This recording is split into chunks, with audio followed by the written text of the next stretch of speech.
My colleagues, my very special brothers and sisters at this very important General Council meeting. First of all, let me say this. I want to thank the committees that were initiated for general discussion purposes. I sat there and listened to the points raised by the different groups. And it made me feel real good, because it told me that our people are thinking.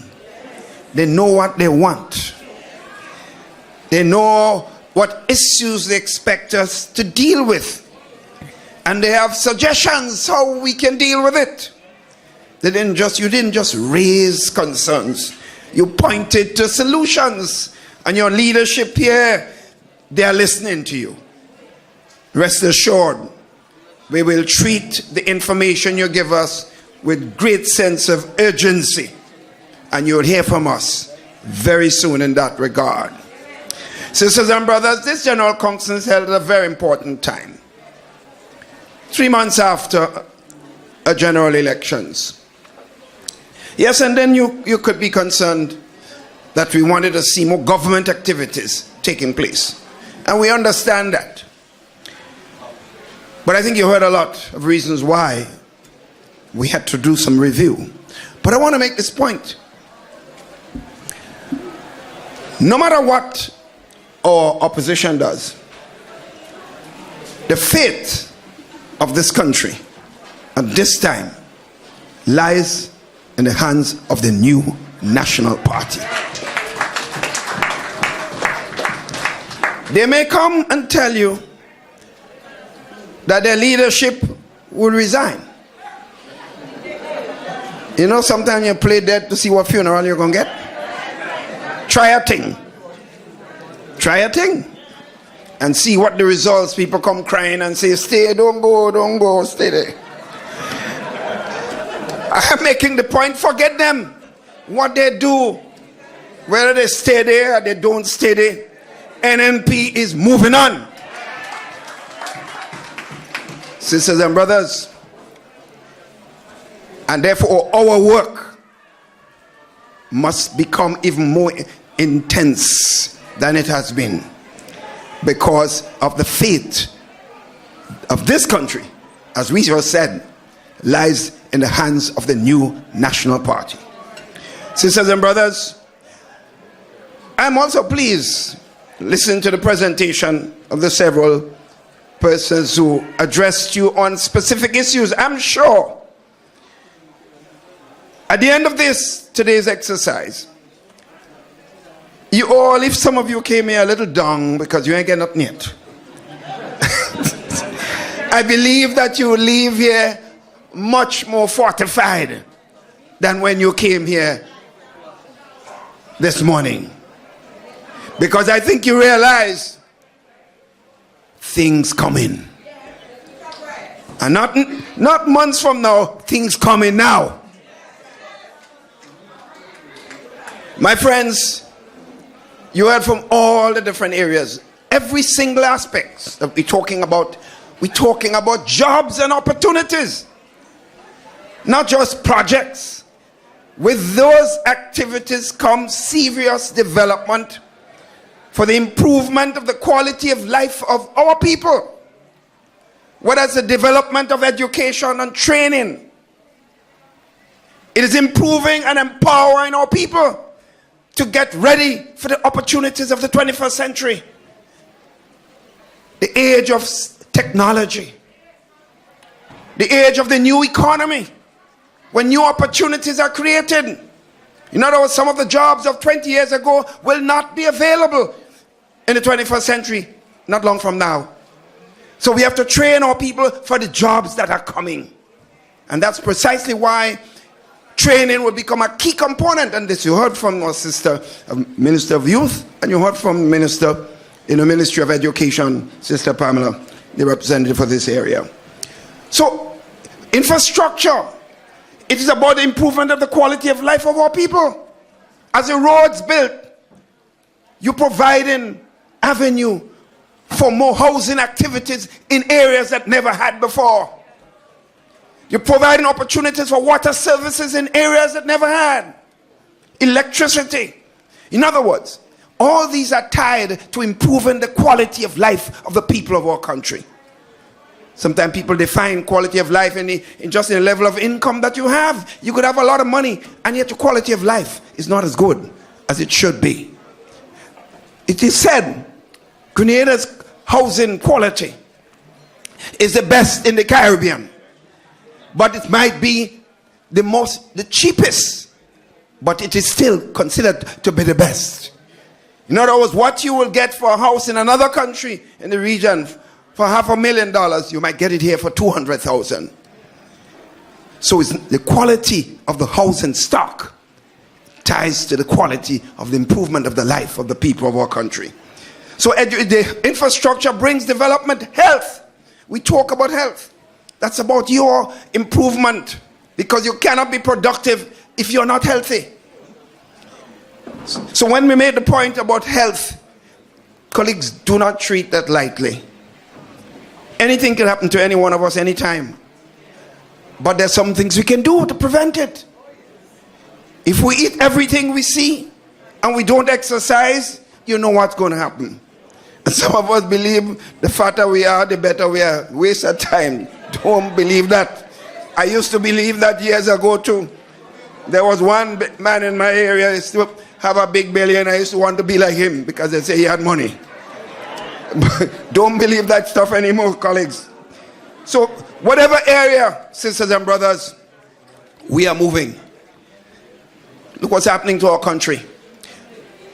The Caribbean Development Bank, Eastern Caribbean Central Bank, the World Bank, the IMF, and all international institutions are saying this country's economy is the best performing economy in the Caribbean. That is not a joke. This did not come overnight, sisters and brothers. It came because of you, the people of this country. Because of your sacrifices, your commitment to the best for your children and grandchildren. This is why we are where we are today. And when we thought we were doing well last year, look what's happening to us already. I checked with the Ministry of Finance and the data recently, just a few days ago. Construction is up by 40% over 2017. Colleagues, I mean, this is a magic, you know. Serious, sisters and brothers. Last year when we had the best performing economy in the Caribbean, and our growth rate was just about 5%. The next one to that was St. Kitts, I think was 3.2. The growth in construction was just about 18%. It's already 40% this year. So you could know what is happening to your economy and the potential for job opportunities and development of this country as a whole. Sisters and brothers, let us not play with this. In every single area, we have made a bold decision. And we said we'll increase the needy assistance program for the vulnerable and our senior citizens, those who need help. We were mocked by the opposition because they promised before that they would increase it, and they did not do this. Not only that, they remove a lot of people. Sisters and brothers, starting most likely July, the Ministry of Finance working feverishly will be increasing it by $100, as we said. We did say if the fiscal space allows it. The fiscal space has allowed it because of the performance of your economy. Therefore, our senior citizens, those who need it, can get something more. And sisters and brothers, we will not stop there. If things improve, we will increase it again, because that is still small for them. We did promise with the trade union brothers and sisters that we will increase, we will do something about our pension.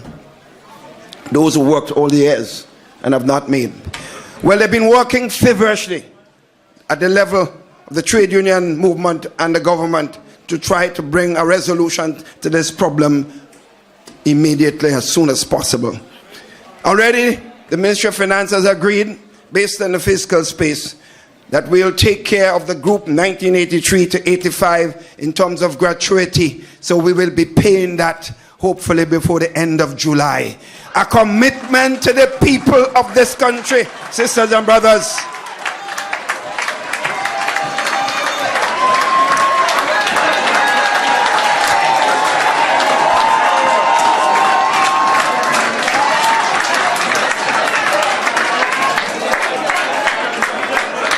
Sisters and brothers. All right.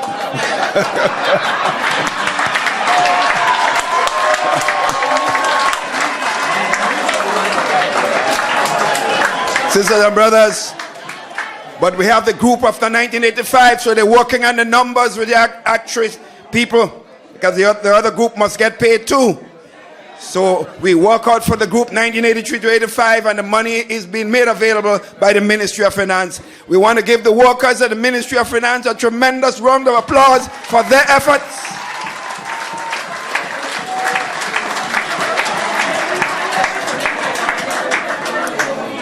Small business will be, our supplementals will come into cabinet on Monday.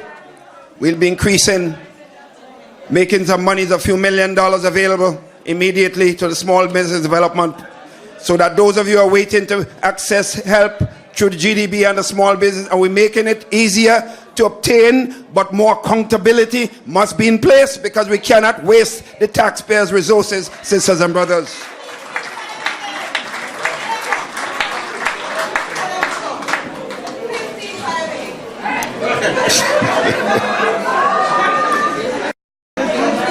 Sisters and brothers, don't want to keep you long. Brother Laurie spoke to you earlier on today about referendum. Sisters and brothers, this is not about NNP now. I just want to make it very clear. The things the NNP must do now is not only about our party's future, it's about our country's future, sisters and brothers. They must be tied together. What is good for the country must be good for the NNP, sisters and brothers. And to me, our children and grandchildren deserve to have a Caribbean Court of Justice, the final court in the Caribbean. In the Caribbean, sisters and brothers, we have come of age sufficiently. We have to trust our brothers and our leadership to provide justice for us, sisters and brothers. And therefore I will be campaigning this time. The last time they tied me hand and they tied me foot. This time I loose, sisters and brothers. I will be going out hard for this Caribbean Court of Justice. Who want to come out now and say they against it while they were quiet? Let them say it now. But I am coming up against them, sisters and brothers.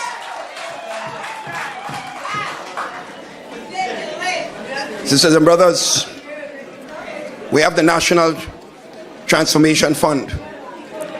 Lots of the things you heard today, we have quite a few dollars in that National Transformation Fund. It says it should mean what it says, national transformation.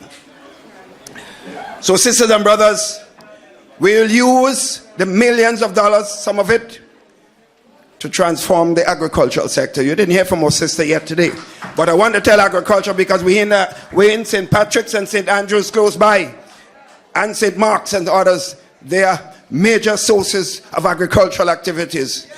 We are going to be investing in youth agricultural program. A lot of the government estates that we have available, we'll make lands available to our young people, train them and support them to manage their business appropriately, work with the private sector and the Ministry of Agriculture and the Marketing Board to develop that program that can empower young people, providing jobs, providing development for the country, and export, increasing export for this beautiful country of ours. So we'll invest there. In the youth area, we'll invest millions again in the youth development program. That will come from the National Transformation Fund. The money is there. It says transformation. it must be used for transformation. Announcement will be made soon on the increases in those areas. The tourism sector, sisters and brothers, our sister talk about the further expansion there. Some of our small hotels are not doing as well. We will invest in helping them upgrading the facility to take advantage of the opportunities in growing tourism industry available to this country. So I am proud and happy to report that we are going to be dealing with the productive sectors in a more aggressive way than this country has ever seen. Sisters and brothers, for the people of Carriacou, we are going to move to upgrade the Carriacou airport so that you'll be able to take small jets as soon as possible. People are coming into the country and be looking at this as soon as possible. They have started already.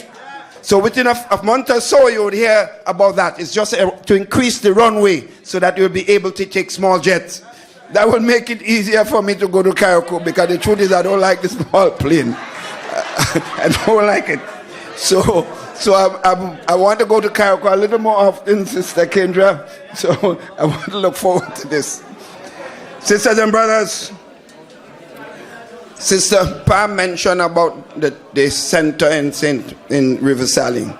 We want to have the centers not in one part of the country, throughout the length and breadth of the country. The Transformation Fund will be used to create technology centers and centers of training throughout the length and breadth of Grenada, Carriacou, and Petit Martinique. It says Transformation Fund. It will be used to transform the economy of the country and transform opportunities for the young people and the people of our country as a whole.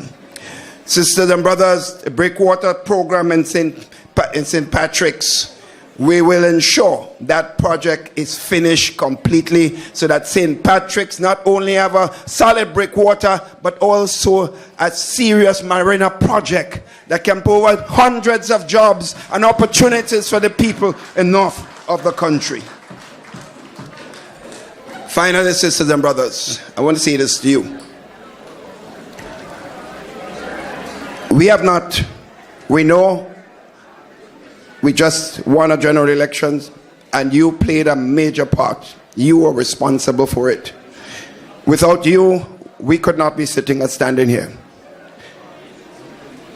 But in that victory, sisters and brothers, we also heard you say that you were not happy with certain things that we were doing. To some extent, some of that was mentioned today, but I want to say to all of us, because since we said this country depends on us, it means that if we have a weakness, correct it. Sisters and brothers, some of us misbehaved in the last 5 years. That is a fact. You are good soldiers, but while we are good soldiers, we have to behave. Because if you do something that is not right and people know it, and they know it, this is a small country. You give us 1 vote and you cause us to lose 50 votes. Does that make sense? Sisters and brothers, a lot of people did not vote last election. You know why? One of the reasons we found out, they were not happy with some of our constituency offices, how they are operating. And while they will not vote for another party, they say, I ain't going and vote to empower certain persons in the constituency office that were not treating me right. Sisters and brothers, I am not saying that the saying was necessarily true. But in politics, perception is reality. So if we know we are being perceived of not doing the right thing, we have to correct it. So I did promise you that it will take a little time to put in place a proper system so that we'll open the offices and empower people. Let me tell you what's going to happen. Tomorrow, Monday, the offices will be opened. All constituency offices will be opened, especially those who have already recommended and got approval for the manager of that constituency office. In addition, the support services would also be available. That's what we used to call them personal assistants. Some of them had bad name. So we changed it to support services. Support. We have a nice name for it, right? But we have allowed our representative, instead of hiring one person, and they want to split it up into three, with the same allocation of resources for three different parts, that is their responsibility and the right. So you may not see one personal assistant, you might see three persons operating different parts of the country as personal assistant. And the vendor who's responsible for paying those persons, the parliamentarians will not be paying anybody. The vendor through the parliament and the government will be the one paying. They will be assessing the work of the individual persons working with the constituency office. So if you are not performing and you're close to the prime minister, they're going to move you, and don't come to me because I ain't getting involved. In other words, if you care about your party, do the work. Make us proud, and you would always have permanent jobs, sisters and brothers. We'd also have, for the first time, a youth person attached to the constituency office. Again, some people, based on it, is saying they prefer to have two persons to split that one youth position. We will recommend that at the cabinet tomorrow.